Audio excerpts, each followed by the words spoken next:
Hello and thank you for tuning in to ANF TV. I am Timley Okunlola and you are welcome to The Perspective on ANF TV. As you all know, The Perspective is a program whereby we invite diverse personalities for them to tell us their opinions on different issues as it is happening in our society. So today I have with me Professor Moyosore Ajao, and together we'll be discussing extensively on the current ASUU strike. Prof, you are warmly welcome to the program, sir. Thank you very much. Yes, sir. To begin with, we'd like you to tell us what ASUU connotes, the functions, and what exactly the body stands for, sir. Well, ASUU, as you know, is just an acronym for academic staff unions of universities.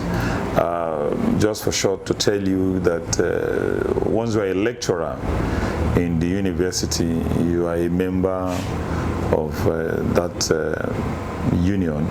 It actually started way back in the 60s, and at that time they were called the National University Teachers Association. Then they metamorphosed in 1978 to ASUU, and the main function it has to do, of course, like any union, has to do with the welfare of its members, to ensure that the university system is better run, and to ensure that we have better environment at which to teach, lecture, and research, and offer our community service competitively compared to any university in the world. We have just one union with our headquarters in Abuja, the National Secretariat, and we have chapters in state and federal universities. So that is basically, for short, what ASUU is all about. We are about the welfare of our members. They involve the negotiations of salaries and emolument for members to ensure that the lecturers in universities are well coordinated. All right, thank you very much, sir. Now, since the inception of ASUU, mostly there has been a trend. The union has often been at loggerheads with the federal government, the labor unions, and even sometimes the universities authority. So I would like to ask, are these also part of ASUU maintaining its mandate? Well, I don't know what you mean by being at loggerhead, because if somebody asking for what is fairly is amounts to being at loggerhead, you know, naturally, you have some rights that the Constitution has given to you, right to associate as a union, right to all these undeniable rights. It's guaranteed in the Constitution.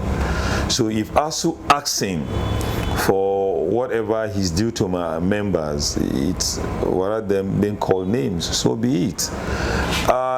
ASUU don't just, is a union of intellectuals, and we're the brain box of the country. So if they are loggerhead with any government, any university management, it must have been as a result of a failure in either the government or university administration in doing the needful as what will make the university to progress, and what will make them do what is necessary to cater for the welfare of our members. So ASUU is not a busybody, and we're not troublemakers, but we insist on, it's a movement that you have to do what is right all the time. Yeah. Okay, all right, thank you, sir. Now let's talk about this current strike, sir. And this strike happened to be the longest in the history of the country. So what exactly is the main cause? I don't think so. It's not the longest. Maybe you have to get your fact. We're just in the 7th month. In 2020, we were on strike for 9 months. No, but I think that was due to COVID shutdown. No, COVID has nothing to do with that. Okay. We started the strike in March, and it ended in December 23rd. So we are just in the 7th month. And the durations of a strike is not to be blamed on ASUU, it's to be blamed on the government. Look, if the government want this strike to be off today, they know what to do. So government were using their own deliberate efforts consciously to prolong the strike. because how do you explain when you have already set up committees, agreements were reached, and government failed to sign those agreements? We have various MOU, Memorandum of Understanding, we have various MOAs that were signed, and they didn't honor it. So it's not in terms of numbers of days, but has the government done enough to get the strike to be suspended? So it's not having the longest. I think if you go into history, you find that we have had more longer strikes. But we hope this will not be the longest, depending on how the government actually handles this. Okay, all right, that's fine, sir. So it's safe to say that this current strike has been ongoing because the federal government has failed to honor their promise. Exactly. It's not only a promise. You sign a document. There are documents that are signed between the union and them. And if you remember, at 2020, the union and the government actually reached an agreement, which we call a memorandum of agreement, in which government on their own put timeline when they will do this, when they will do that, when they will do this, when they will do that. They have all failed. And since 2017, government is having almost about 4 or 5 panels now set up. First, to have the Wali Babalakin SAN committee since 2017. Well, that couldn't achieve much. Then by 2020, we have the Professor Muzemil Jibril's committee, which submitted their report by May 2021. Government didn't do anything. Then they have another committee which was set up in March 2022. Again, they submitted their report to government by June, and here we are in September, and by September again we had another committee, about 14-man committee, were again set up. So is the ASUU to blame? I think people knows better. So government can continue to attempt to bully, blackmail. At the stage, they've stopped our salary. This is the 7th month and we're still counting. They have not paid our salary. And so who is to blame? It's the government. So if they want this strike off today, I'm telling you, they know what to do. So it's in their own making. And now they have dragged us to court, so we're still waiting. Yeah, I'll still get to that. Now let's move away a bit from the government side. Now, what do you think is the effect of this strike on the students of Nigerian universities, and then both the teaching and the non-teaching staff of these institutions, sir? I think if you want to be holistic in this matter, the strike is not just on the students alone. It's on the country. You are talking of future generations that you are truncating the academic program. The first implication is that when the students apply for transcript to school outside the country, a 4-year program automatically will translate to a 6-year program, and they're beginning to wonder what is happening to you here and there.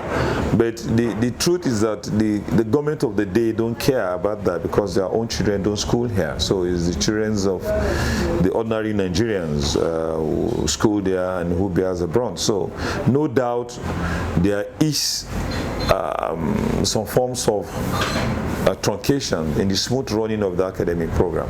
Don't forget that some of our members are equally students too, who are running their own postgraduate programs. Some of our spouses who are running their programs in the university, either as undergraduate or postgraduate, so they are equally affected. Now look at the larger community. In a day, an average student in the university, of a public university, spends about 200 to 500 naira in a day, and that has been stopped. So we have the transport people who transport students, commercial transport workers, you have petty traders who sell things to students and all these, the cafeterias where they go to eat and all. So it's a multiplied effect. But what do you do when the government has refused to do the needful And I'm sure you don't want to send anybody to school and he will come out of the university and such an individual is not competitive enough. When they come out, the market is really there, but only for the prepared one, for the ready people that the market is going to admit. And if they are going to do that, then it then means you really have to know what you are doing. And the government must provide that enabling environment for education to thrive and for these students to be better trained. In situations where facilities that we used 30 years ago, 40 years ago is still what we're using to train the modern day student, I don't think is any better. Thank you, sir. Now, Prof, with the current spate of strikes here and there, what do you think is the future of the public tertiary institution in Nigeria? Well, the future is bright. You see, you can't get anything in life except through struggle. And there's no free meal anywhere. Even in Freetown, food and whatever is not free. If you are not paying, somebody else is actually paying for whatever you are doing. So it's just some little bit of sacrifice that both the students and the parents and whatever needed to do. But the bottom line is that Nigerians should own this struggle. If Nigerians own this struggle, then ASUU will no longer need to be the one. So even if you go and read about the emancipations of the educational system in the United States, in the United Kingdom, in Germany, in China, they were out of struggle. It's not just, you just found it there. People actually come to wrestle with the government, say, no, you must do this, you must do that. And today, that's why you can't say everybody wants to go there to study. But I think the problem with Nigerians is we want to go to heaven, but we don't want to die. So it's really very difficult for us to do that. Thank you, sir. Now, considering this long duration of this current strike, how easy do you think it will be for students, staff, and generally everyone to adjust to the regular academic routine, sir? Well, you see, it's like a chaotic conditions, but with time, everything will be streamlined. You see, the good thing about it is that if government do the needful, as soon as we resume, we'll go back to where we stop, and we have to fast track. I can tell you, in the last 21 years, I've not been on leave at the University of Ilorin. So it's been after one session and another one session and another. And it's not as if I'm getting any extra pay for doing that, because that's what we love to do. We're passionate about what we're doing. And the Nigerian government is treating us as if we have nowhere to go. We are not orphans. For crying out loud, we're high-tech professionals in our chosen career. And that's why, if you know how many people that have left this country now, the brain drain. You see, Nigeria is a country where you produce a very good meal, and at the time for you to start enjoying that meal, you decided to dash the meal out, you go cooking again, you dash it out, and that's just it. And that's why we have today, go to any part of the world, we find Nigerians there who are sojourning there and are doing wonderfully, remarkably well. Is it in education, is it in health, is it in business, is it in anything? So it's a pity that those who decided to make that who sacrifice to be here are not being treated fairly.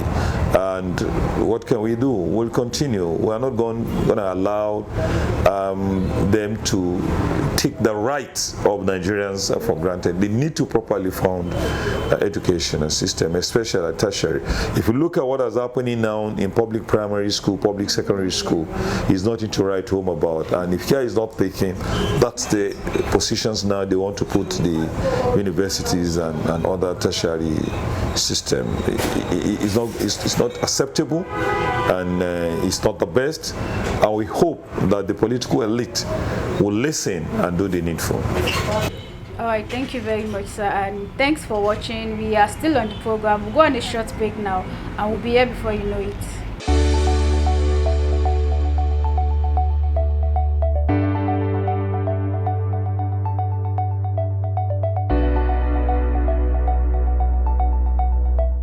Welcome back. We are still on the perspective with Professor Ajao, and we'll move on to our next question now.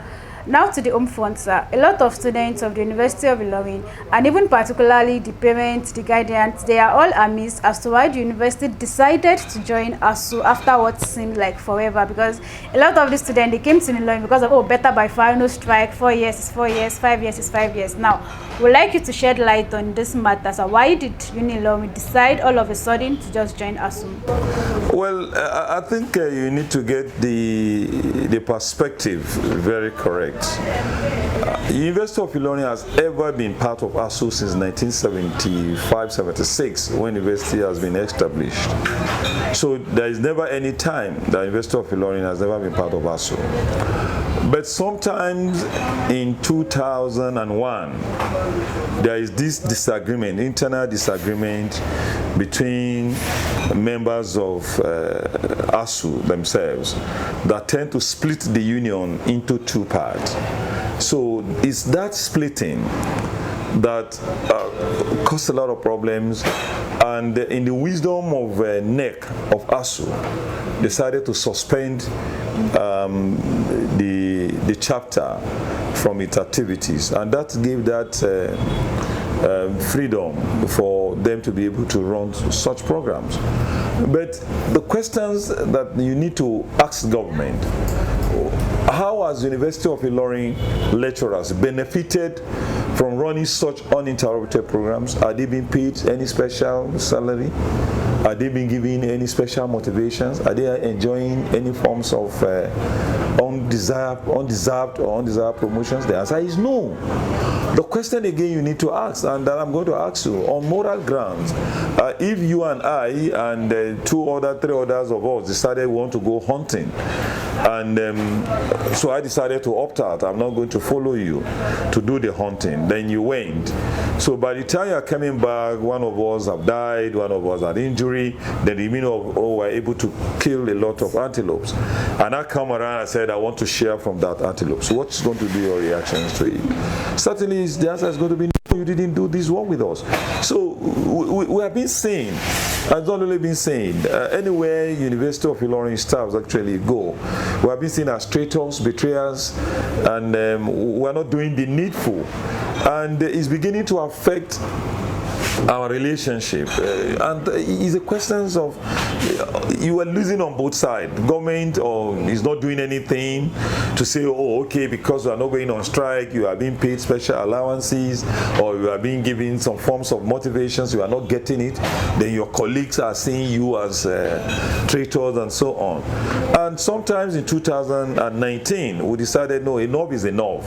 Let's come together and we resolve our differences, and we had an election that was coordinated and monitored by NEC, and I emerged as the chairperson of the branch. And since then, we have been together. And to the parents, they don't know.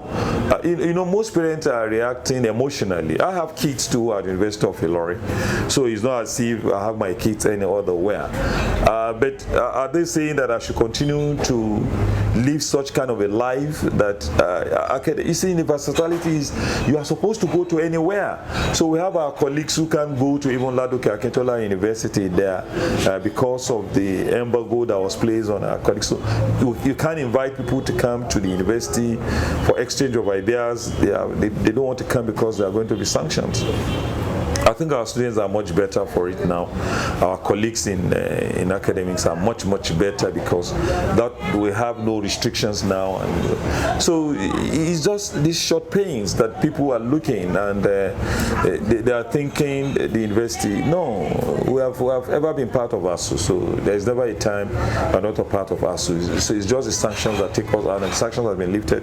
We are back now, and to be honest, we have no regret going back to the main body. Yes. Alright, so currently ASUU and the federal government are in a sort of legal tussle. Now, Prof, do you think this court issue will actually solve the situation on ground? Well, tossing. Government know themselves, within their heart of hearts, that the court process is just a time wasting thing. It's just for them to buy time. It's just for them to further waste time. But in any case, we're in court. I'm not going to make any comment about that. Let's wait. We can, when you go to court, you can be there for only God knows when. We are just at the, I call it court or first instance. So if we win, which I know we will, they have the right to appeal to the Court of Appeal, and we can be there for the next maybe an average lifespan of another 5 years. So, but if you see, ask opinion. Why do they have? You have violated the agreement that you freely signed. And you think the only way to do that is just to go to court. I think it's not a good option, but since they have decided to go that way, we're already in court with them, and you can see what has been happening. They think they want to get judgment through the back door. We'll be there. They have forgotten they are dealing with intellectuals. Yes, the judges themselves are they not product of the university system. So let's see how it goes. They know within their heart of heart that it's not the reasonable thing for them to do, but then they are there. So we're already in court, so let's see where we'll go from there. Okay, all right. It's going to really be a long sleep. Yeah, that's what's the fear of most people now, because no courts in Nigeria, you go to court today. So what has Nigeria done about that? Right. We employed them. It's only in Nigeria you employ somebody and the person becomes your boss. So has Nigerians spoken out to say, no, why don't you grant these and whatever? So the issue is that they're in court, yes. Well, that's a civil thing to do. Let's test some of these things in court and let's see what's going to be. The good thing is that we talk about independence of the judiciary, and I'm sure the judiciary will do the needful. And how many court pronouncements have they honored? Court just said that they should pay the Chief Justice of the Federation 10 million and other judges. The least paid judge in Nigeria should be 7 million. Has government honored that? They did not appeal and they did not honor it. So what do you say of a government who did not honor the same court they are going today? Are you sure if they lost, are you sure they are going to honor that? We are waiting to see. We are waiting to see. We're unions of intellectuals, we know. Just pray it's not going to be a long wait. And as it is now, sir, what do you think can be the solution to just end all of this once and for all? Well, the solutions are very straightforward. They know it. One, let them take the matter out of court. Two, let them sign the Nimi Breaks Agreement, and everything will be over. Look, they can resolve this matter in 1 hour. Just instruct the lawyer, take the case out of court. Two, sign the agreement and implement the agreement, and shake it up. That's the end. And ASUU NEC will convene and we'll be back to classes. That is what we love to do. I have missed my students. I've missed teaching them. I've missed shaping their lives. And I hope this government will understand that. In which country of the world do you see the university system closed for 1 month? Now we're in the 7th month and nobody is saying anything. Nobody have resigned. Nobody have said anything. All right, thank you. So, do you think a law should be formulated that would uphold the interest of lecturers and people in the academic sector? Perhaps if you have a law in place, then maybe all this wouldn't be happening.